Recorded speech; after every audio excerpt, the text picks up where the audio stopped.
ছয়টা স্বর্ণাগতি কি কি? দৈন্য আরেকে যাবেন ভক্তিতে বরণ অবশ্য বিশ্বাস ভক্তিময় যারা কার্যের শিক্ষায় ভক্তির ফার্স্ট ক্লাস গো প্রেমানন্দে। ভক্তিতে বরণটা গুরুদেবকে মানে আদেশকে সম্পূর্ণভাবে গ্রহণ করা। গুরুদেব যে আমার মানে হিতকারী সেটাকে সম্পূর্ণভাবে গ্রহণ করা। এটা গুরুই একমাত্র যে আমাদের আপনি ভালো করবেন না হয়েছে, কিন্তু এরকম হবে যে একটা মেয়ে যখন বাপের বাড়িতে থাকে, বাপের বাড়ি তার কেয়ার করে, সে যখন তার শ্বশুর বাড়িতে আসে, শ্বশুর বাড়ি তার কেয়ার করে, তখন বাপের বাড়ির দায়িত্ব থাকে। আমি যখন জড়জগতে ছিলাম, আমার দায়িত্ব তখন ছিল আমার বাড়ির। এখন আমি গুরুদেবের চরণে আত্মসমর্পণ করেছি, সব দায়িত্ব কৃষ্ণের। কৃষ্ণ আমাকে এখন লালন পালন এটি বক্তৃত্ব করেন, তার যে অধিকারে আমি চলে গেছি। মানে সেই এখনো বুঝিনি প্রভু তোমারও চলে সেইটা শরণাগত বুঝছেন? পরের উদ্বেগ দিয়াছি যে কর্ম। আচ্ছা, আমার জীবন সদা পাপের অর্থ নাইক পুণ্যের।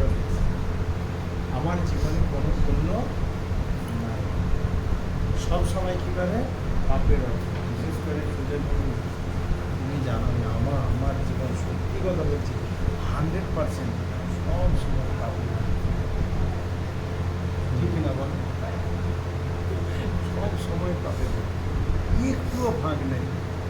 ওইটা উল্টোটা ওর একটুও ভাগ নেই।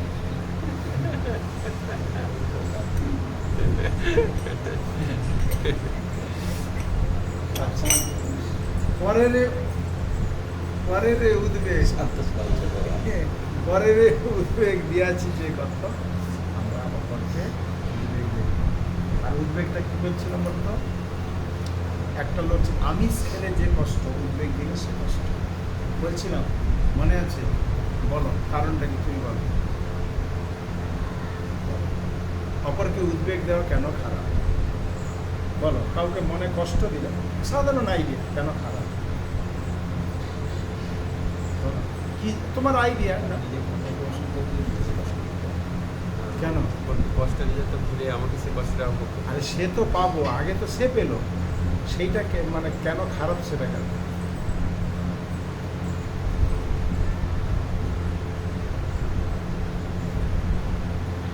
আমি যখন কাউকে উদ্বেগ প্রদান করব,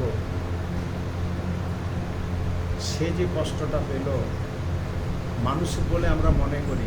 আচ্ছা, একটা যখন মুরগিকে মারে কষ্ট পায় কি পায় না? একটা যখন ছাগলকে মারে কষ্ট পায় কি পায় না? কষ্ট। আচ্ছা, আমাদের মধ্যে কি এরকম কেউ নেই বলে তুমি আমাকে এমন বললে, তুমি আমাকে মেরে দিতে পারতে, তোমার কথায় আমি সারা কথা বলি, বলো এটা হয় কিনা? তার মানে একটা পশুকে হত্যা করার চেয়েও কাউকে উদ্বেগ দেওয়ার। এখন আমরা যদি বলি রান্না হয়নি উদ্বেগ পাবো, ছেটা ছেট ছেটা ছেট 1 ঘন্টা পরে 12 ঘন্টা কি আছে, কিন্তু কাউকে উদ্বেগ দেওয়া আছে। ভক্তিবিনোদ ঠাকুর বলছে, এখন সুজয় ভালো কাউকে উদ্বেগ দেয় না। জীব হইয়া প্রাণী মাত্রে উদ্বেগ না দিবে, প্রাণীকে কষ্ট দেওয়া উচিত। আচ্ছা, কিন্তু নারুগোপাল প্রভু বলছিলেন যে একবার গুরু মহারাজ গদা ভবন থেকে সিঁড়ি দিয়ে নামছিলেন, নারুগোপাল প্রভু পাশে ছিলেন। তো গুরু মহারাজ একটা কথা বলছিল একজন সিনিয়র ডিভোটির সঙ্গে, বিদেশির সঙ্গে। তো নারুগোপাল প্রভু মাঝখানে আর কি বলেছিলেন যে গুরু মহারাজ এটা করলে আমার মনে হয় ভালো করে। গুরু মহারাজ এত রেগে গেছে, এক চড় মেরে দিয়েছে নারুগোপাল প্রভু, তোমাকে বলতে বলেছি আমি, তুমি কথায় কথা দিচ্ছ কেন? বলে আমি খুব একদম স্থগিত হয়ে গেছিলাম এবং খুব ভয় পেয়ে গেছিলাম, খুব কান্না করেছিলাম। পাশে গিয়ে গুরু মহারাজ চলে গেছিলেন। কিছুক্ষণ পরে আবার ওনার সেক্রেটারিকে দিয়ে ডেকে পাঠালেন যে নারুগোপালকে ডাকো। ডেকে তারপর নারুগোপাল প্রভুকে বলছে আমার দিকে হাত মিলিয়ে বলছে, তুমি কষ্ট পাওনি তো? আমি তোমার গুরুদেব, কখনো কখনো আমি তোমাকে বোকা দেবো, আরও ভালোবাসবো, তুমি কিছু মনে করো না। তো গুরু হয়ে তার তো শিষ্যকে শাসন করতেই পারে। নিশ্চয়ই। তো কখনো কখনো আমাদের পরিস্থিতি, এটা তো হতে পারে ভালোবাসার একটা অঙ্গ, যেহেতু শাসন করা তারই সাজে সোহাগ করে, যে যাকে যে ভালোবাসে তাকে শাসন করার অধিকার আছে, কিন্তু সেই অধিকারের একটা লিমিট আছে, লিমিটের বাইরে যাবে না যায়। অধিকার বলছে। তাহলে পরের এই উদ্বেগ দিয়াছি যে কত দিয়াছি ছেলের কেস কষ্ট কাউকে উদ্বেগ দিতে হবে। নিজে নিজে কষ্ট পাবে তখন কাউকে দেবে না। এই জীবনটা ভালো। নিজ সুখ লাগি পাপে নাহি দৌড়ি। আমরা সবসময় কি বলি? নিজের সুখের জন্য পাপকে ভয় করি। যে প্রত্যেক লোকগুলো মাছ মাংস খাচ্ছে নিজের সুখ দড়ি মানে কি? দড়ি দড়ি মানে ভয় করি, ডর মানে ও ভয়। আচ্ছা, ডর ডর ডর ডর। নিজ সুখ লাগি পাপে নাহি দড়ি। নিজের সুখের জন্য দড়ি। কিসের কি পাপকে ভয়? আজকে দেখো আমার বেঙ্গলের রাজনীতিরা সবাই তারা কোনো ভয় করছে কি?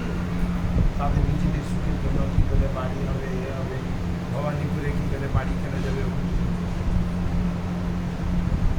নিজ সুখ লাগি পাপে নাই দড়ি, দয়াহীন সার্থক। এক নম্বর আমরা দয়াহীন। তোমার যদি দয়া হতো তুমি নিজের সুখ চাইতে না, অপরের সুখ পেতে চাও। ধন্যবাদ মারে, ধন্যবাদ।